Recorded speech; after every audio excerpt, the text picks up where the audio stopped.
मित्रों, वाल्मीकि रामायण के आधार पर हम भगवान राम परशुराम का गर्भ कैसे चूर किए ये कहानी बतला रहे हैं। ये तुलसीकृत रामायण से अलग है। तुलसीकृत रामायण में है कि धनुष यज्ञ के समय में ही परशुराम आए थे, और वाल्मीकि रामायण में है कि वहाँ नहीं। जब सीता और राम को साथ लेकर के बाराती लौट रही थी अयोध्या के लिए, तब रास्ते में परशुराम जी आए थे। दोनों में भिन्न कहानी है, इसलिए हम वाल्मीकि रामायण के आधार पर सुना रहे हैं। कृपया वीडियो के अंत तक बने रह करके सुनने की कृपा करें। जब विवाह का सब कार्यक्रम संपन्न हो गया तो महामुनि विश्वामित्र महाराज दशरथ और जनक से आदेश लेकर के वहीं से अपने आश्रम में चले गए। विश्वामित्र जी के चले जाने के बाद महाराज दशरथ भी अनुमति लेकर के अपना अयोध्या लौटने लगे। जनक महाराज बहुत सारा दान दक्षिणा अपनी पुत्री के लिए दिए, जो अतुलनीय था। लाखों करोड़ों के संख्या में गाय और सामान तमाम फलना जो कुछ भी होता है, अनगिनत सब कुछ दे करके दोनों को विदा किए। बारात वहाँ से लौट करके अयोध्या जाने लगी। रास्ते में जब ये लोग जा रहे थे तो उस सब दशरथ जी बड़ा घबरा गए, क्योंकि उस समय ऋषि समूह श्री रामचंद्र जी के साथ यात्रा करते हुए महाराज दशरथ के चारों ओर भयंकर बोली बोलने वाले पक्षी चहचहाने लगे, और भूमि पर विचरने वाले समस्त मृग उन्हें दाहिना रख करके जाने लगे थे। प्राकृतिक घटनाओं को देख करके महाराज दशरथ बहुत चिंतित हो गए। उन सब को देख करके दशरथ ने वशिष्ठ जी से पूछा, मुनिवर, एक ओर तो ये भयंकर पक्षी घोर शब्द कर रहे हैं, दूसरी ओर ये मृग हमें दाहिने ओर करके जा रहे हैं। ये अशुभ और शुभ दो प्रकार का शकुन है। कैसा यह मेरे हृदय को कंपित कर रहा है।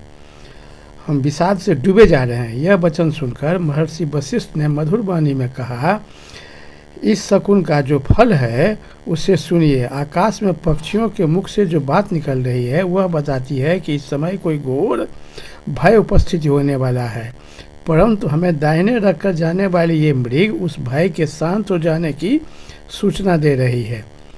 इन लोगों में इस प्रकार की बातें हो ही रही थी। वह बड़े जोरों की आंधी उठी।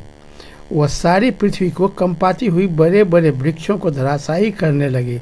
सूर्य अंधकार से आच्छादित हो गए। किसी को भी दिशा का भान नहीं रहा। धूल से ढक जाने के कारण यह सारी सेना मूर्छित हो गया। उस समय केवल वशिष्ठ मुनि, अन्य ऋषियों तथा पुत्रों सहित राजा दशरथ को ही चेतना रह गया। बाकी सभी लोग अचेत हो गए। उस समय राजा दशरथ ने देखा क्षत्रिय राजाओं का मान मर्दन करने वाले परशुराम सामने से आ रहे हैं। वे बड़े भयानक से दिखाई देते थे। हाथ में धनुष बांध लिए हुए थे और कंधा पर उनका कुठार था।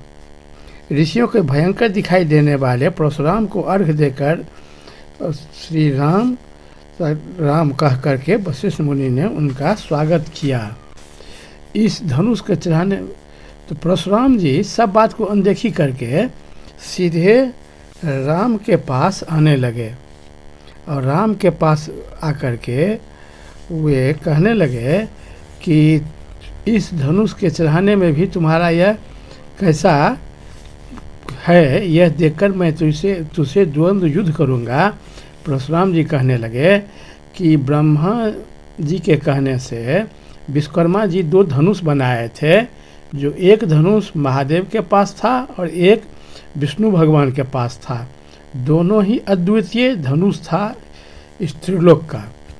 तो महादेव का धनुष को तो तुमने तोड़ दिया, और विष्णु भगवान वाला धनुष मेरे पास है। तुम इस पर बाण चढ़ा करके हमको दिखाओ। बहुत तुम्हारा पराक्रम सुन रहे हैं।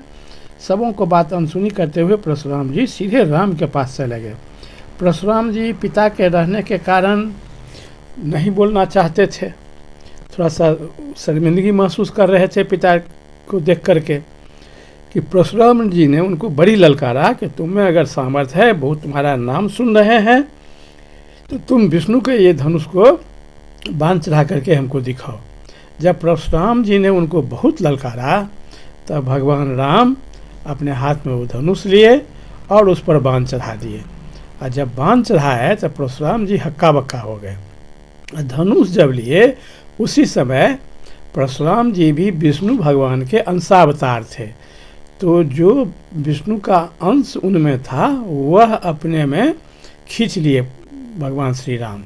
तो परशुराम जी एकदम शक्तिहीन हो गए और भगवान राम उस पर बांध चढ़ा दिए। तो बांध चढ़ा करके उन्होंने कहे परशुराम जी से कि एक तो आप ब्राह्मण हैं, ब्राह्मण पर हम लोग अस्त्र नहीं उठाते हैं, दूसरे हमारे गुरु विश्वामित्र के आप संबंधी हैं, इन दोनों कारण से ये बाण हम आपके शरीर पर नहीं छोड़ सकते हैं। अब आप ही बतलाइए कि आपका जो आवागमन की शक्ति है हम उसे नाश कर दें कि आप ने जो आज तक तप किया है उससे जो पुण्य लोक अर्जन किए हैं उसका हम समाप्त कर दूं, जिससे आपका घमंड चूर हो जाए। आप बतलाइए हमें। परशुराम जी तो सामर्थ्यहीन हो गए थे, उनका जो शक्ति था असल में परशुराम जी भी विष्णु भगवान के अंशावतार थे, तो विष्णु भगवान अपना शक्ति राम रूप में खींच लिए। जब उनसे खींच लिए तब तो वो शक्तिहीन हो गए, निरीह हो गए। तब जब बाण भगवान चढ़ाए उस पर में, तब परशुराम जी ने कहे कि हमारे आवागमन की शक्ति को आप नाश न कीजिए। हम जब 21 बार क्षत्रिय राजाओं का संहार किए तो उसके बाद हम एक यज्ञ किए और यज्ञ में सारी पृथ्वी हम अपने गुरु को दान दे दिए हैं। तो अब हम रात में हम पृथ्वी पर नहीं रहते हैं, क्योंकि जब पृथ्वी हम दान दे दिए तो हमारे गुरु ने कहे तुम रात में हमारे राज्य में नहीं अब तुमको रहना चाहिए। उस दिन से रात में हम महेंद्र पर्वत पर जाते हैं, इसलिए हमको आवागमन की शक्ति रहने दीजिए, इसका नाश नहीं कीजिए। और हमने जो पुण्य लोक अर्जित किया है और उससे जो हमारे को घमंड हो गया है, अभिमान है, उस सब का आप नाश कर दीजिए। तो भगवान राम उस बाण से उनका जो पुण्य लोक अर्जित किया हुआ था उस सारी शक्तियों का नाश कर दिए। तब परशुराम, और जब ये घटना सब होने लगी उस समय आकाश से सारे देवता आकर के वहाँ पर एकत्रित हो गए, सभी लोग वहाँ पर पहुँच गए, सब देख रहे थे। सबके सामने परशुराम जी बड़ी लज्जित महसूस हुए और उसके बाद वहाँ से वह महेंद्र पर्वत पर चले गए। भगवान श्री राम अपने सभी पिताजी और सभी इष्ट मित्रों के साथ वहाँ से अयोध्या की ओर जाने के लिए प्रस्तुत हुए। परशुराम जी को जाते ही आंधी तूफान जो था, जो अंधर था, सब दूर हो गया, सब चेतना में आ गए और सब के सब वहाँ से अयोध्यापुरी के लिए प्रस्थान किए। बहुत बहुत धन्यवाद। ये कहानी वाल्मीकि रामायण के आधार पर है। तो तुलसीकृत रामायण में है कि स्वयंवर सभा में ही परशुराम जी आए थे और उनको लक्ष्मण जी से बड़ा वाक युद्ध भी हुआ था। वाल्मीकि रामायण में है कि वहाँ नहीं, जब ये लोग बाराती लेकर के अयोध्या लौट रहे थे तो रास्ते में परशुराम जी आए थे। ये दोनों में थोड़ी सी भिन्नता है, इसलिए हम वाल्मीकि रामायण के आधार पर कथा सुनाए हैं। और यदि वाल्मीकि रामायण में कोई कथा सुनने की इच्छा हो तो कृपया कमेंट में आप लोग लिखें। बहुत बहुत धन्यवाद।